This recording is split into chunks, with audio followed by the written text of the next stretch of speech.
Yo, we just people from the north side. Once and Timmy's at the shore fine. Winter ready on the four ties. Heavy traffic during 4-5. Gotta hustle on your own time. Color people every port side. We just people from the north side. Hey guys, what's going on? It's your host, your boy George McKine, Straight Talk Wrestling live at my first PWO show.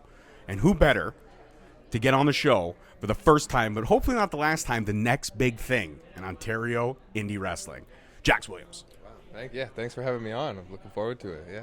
Oh, thanks for giving me the time. I always appreciate when somebody gives me the time, especially someone of your caliber. So I got to say, you, Vanna Black, you guys are all kind of part of that next crop of talent that's coming in and really kicking ass, taking names, and looking ridiculously good doing it. So talk to me about the crazy, I guess, origin story of Jax Williams, because I always feel that wrestlers have like the most fascinating origin stories that there are.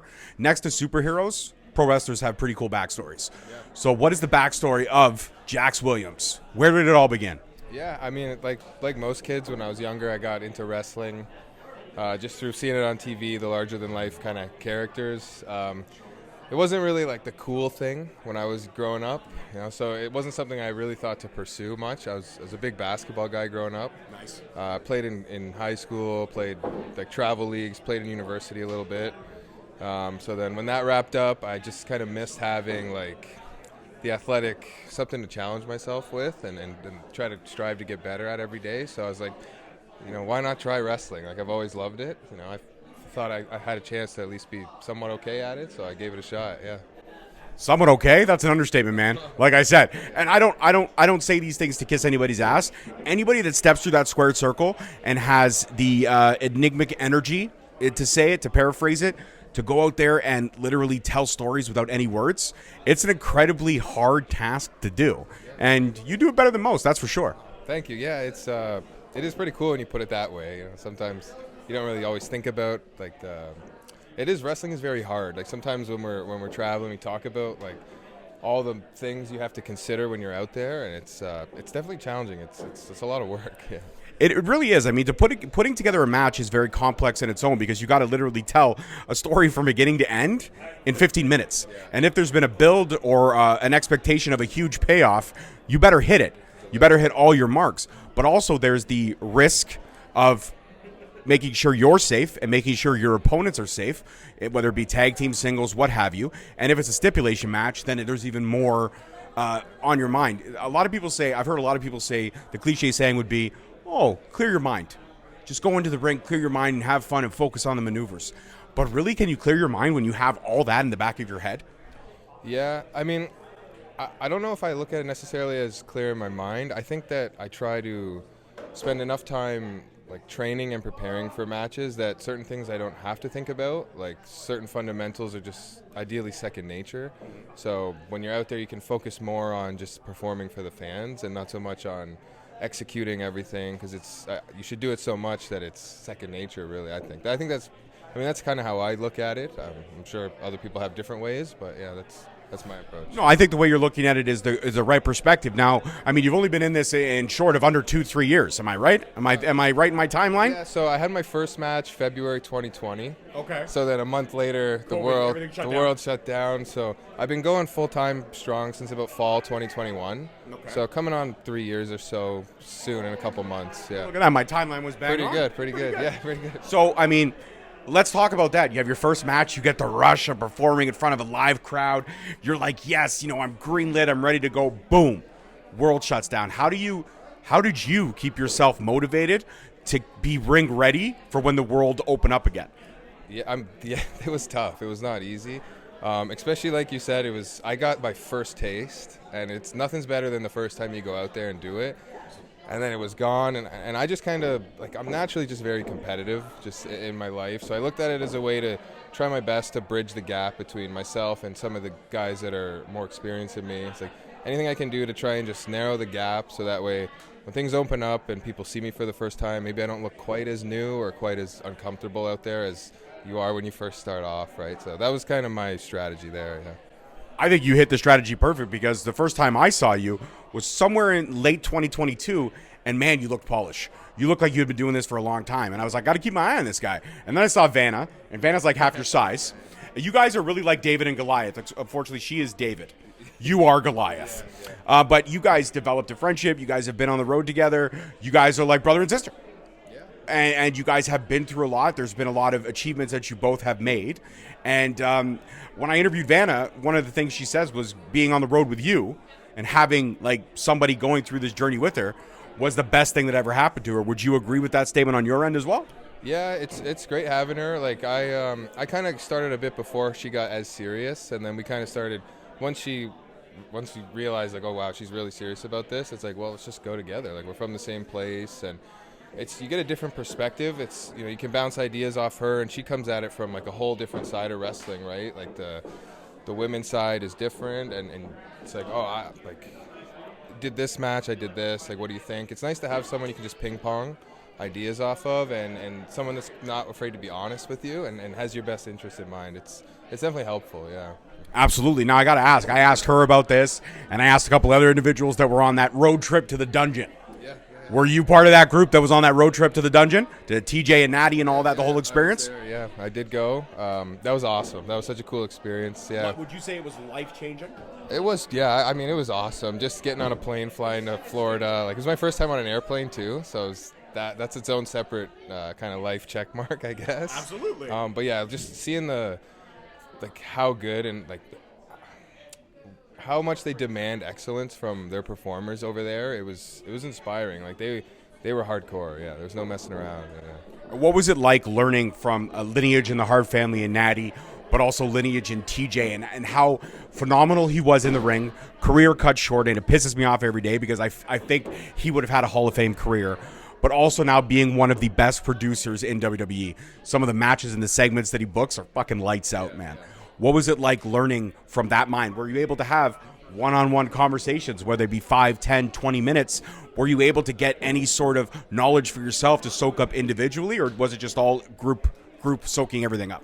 It was a lot of group, and it was a lot of learning, like, just as we go. And we got so fortunate that a bunch of some WWE wrestlers were there and trained with us, and we got to be in the ring with them, which is, I mean, it's a privilege because they're making a lot of money, and it's their life on the line, like, you know, their livelihood. So it was a lot of group direction, but we did get a chance on the last day to do breakdown into matches, and TJ was there to watch them and critique it. And they come from like you said, wrestling is like in their blood, so they look at it a little differently, and it's small things that you just can't learn unless you're being taught from someone like that. You know, so.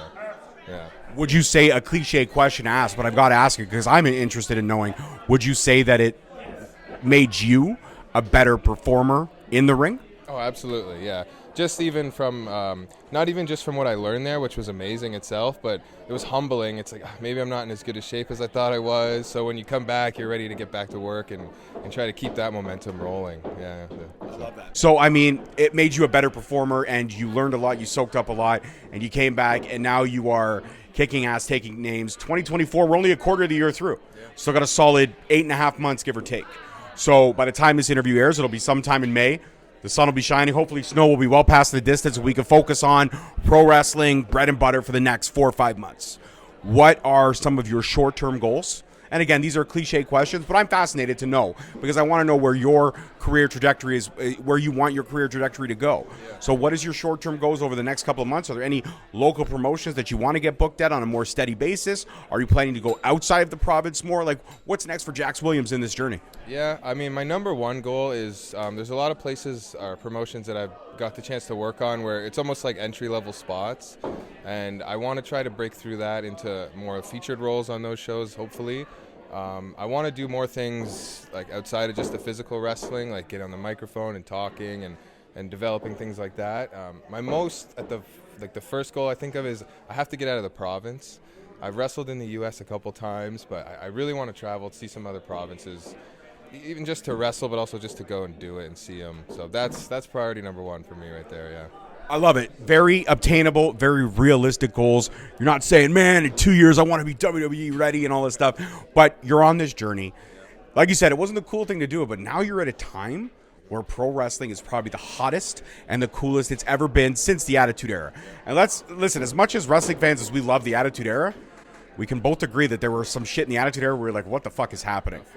Not flying today. But fond memories anyways. But it's hot, it's pop culture, it's culture appropriate now.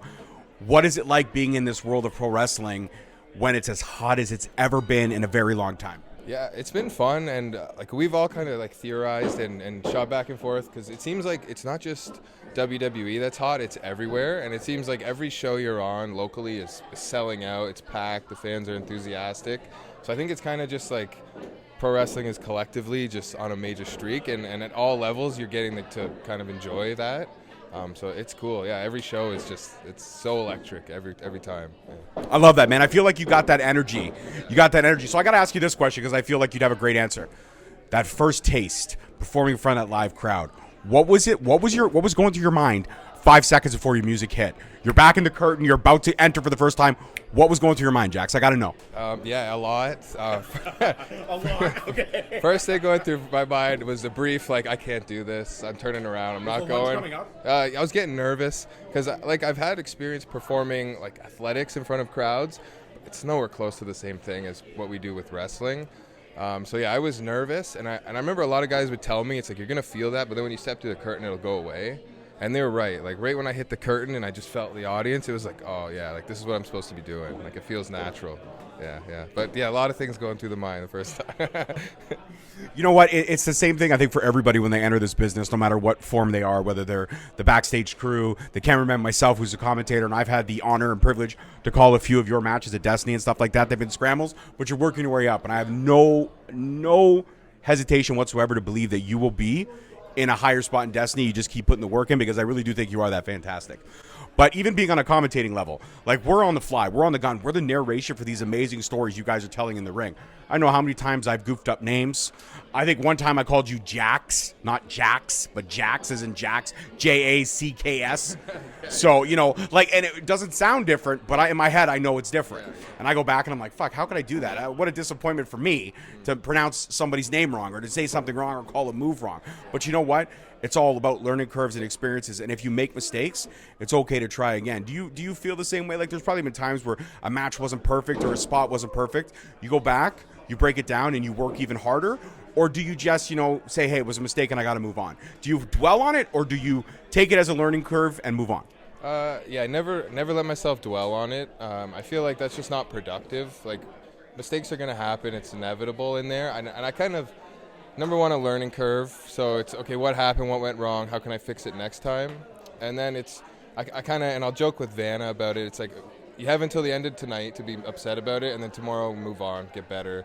And I think that's a healthy way. It's like acknowledge that it was a mistake, but you have to make mistakes to learn. It's the only way, really. So just, always moving forward, trying to learn and get better. I love that. And I mean, of course, it's nice when you're joking with someone who's pretty much your own personal stuffed animal. Like, she's just there. She's your comfort animal, really. She's the fiery one. I know that. I know. I would never, I joke because she's not here. And I know that if she was here, I would get in all kinds of trouble. But that's fine. She'll see this interview and she'll be like, oh, that's George and Jax. And then next time I'll see her, she'll be like, yeah. And that's fine. So when you say fiery, what is the most fired up she's ever been? And has that energy translucent into you? Like, is there a funny Vanna Black fired up story? Like, I just picture her when she's fired up. It's like a kid yelling at their parents. I don't know. Is that wrong for me to say? No, it's pretty accurate. It's like, I don't want to go too much into detail, but yeah, sometimes she goes on pretty epic rants and stuff. And I've told her a lot of times, she's like, like all of us when we're starting out, it's like, who am I out there? Like, what is my personality? And I'm like, you have a huge personality. Just be yourself, like larger than life on your own kind of thing. So I think that's a good way to describe it. But yeah, I'm usually just, we do a stretch on the road for 30 minutes. I don't get a word in. I believe that. I fully believe that. I can just see you in the car and be like, cool, this is awesome. It's awesome. Yeah. It's the same conversation we've had last 3 times on the road. And actually, I do have one for you. We were driving in a bit of a snowstorm. Okay. And she's talking about something, and I was like, I'm just focused, right? I'm white knuckling it, and I'm like, look, I'm listening to what you're saying, but I just can't answer you right now. so just know that I'm acknowledging what's happening here. Yeah. I love that. You know what you should have done instead of saying just know I'm acknowledging? You should have just put your finger up. Yeah. I've been like, I'm acknowledging you. Tribal chief. Yeah. I'm tribal chiefing for you right now, but sure. I'm trying to keep the car fucking straight. I'm just trying to get home. Yeah. Oh, I love it. And you know what? Let's switch gears for a bit. Couple more questions, but let's talk about basketball because a lot of people wouldn't know this, Jax, but I myself play basketball. Really? Yeah, elementary school. That was the peak for me. I was the chubbier white kid that could shoot the 3.